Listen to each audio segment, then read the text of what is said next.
Hey, what's up guys? Aktiviti berkumpulan kembali lagi. Hari ni kita nak buat menu yang sangat simple, sangat senang tapi dia banyak komponen sikit. Korang boleh buat satu family ataupun dengan kawan-kawan. Dan kita nak buat tahu sumbat crispy, sangatlah sedap. So korang ambil tahu keras ni, beli kat supermarket. Beli yang keras bukan yang lembut. Sebab yang lembut tu kau sentuh sikit pun dah lerai dah. So tahu keras ni kita potong diagonal bagi bentuk segitiga macam ni.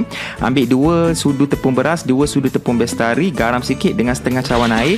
Kita kacau-kacau and then korang masukkan kita punya tahu tadi, bagi dia berendam. Bagi dia berehat dalam tu, letak kat tepi.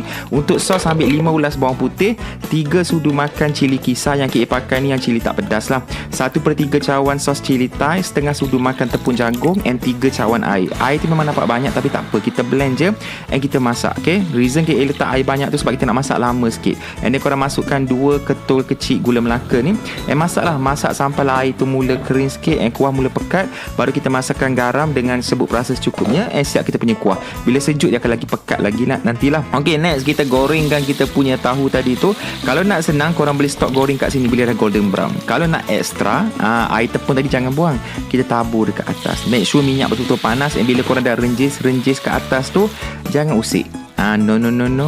Jangan sentuh, biar dia macam tu. Tak apa dia melekat pun, biar dia betul-betul crispy. Sebab once dia dah crispy, korang boleh leraikan dia balik. Jangan risau. Okay, dah siap, boleh angkat.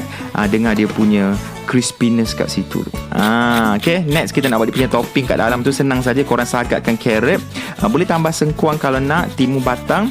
And bila kita sagat ni, dia akan berair sikit tau. So kita kena keringkan sikit dia punya air tu. And jangan lupa toge kena ada juga. Kepada yang tak minat toge, minta maaf, toge sangat sedap. Aku suka toge. Lepas tu kita boleh potong kita punya tahu tu kat tengah, sumbat kita punya inti kat dalam lah. Nama pula tahu sumbat, so kenalah sumbat dekat dalam. Okay, as simple as that. Itu saja. And korang boleh buat banyak-banyak, hidang satu family. Rasa sangat sedap, crispy kat luar, lembut dekat dalam. So nanti balik rumah malam ni bolehlah buat ASMR.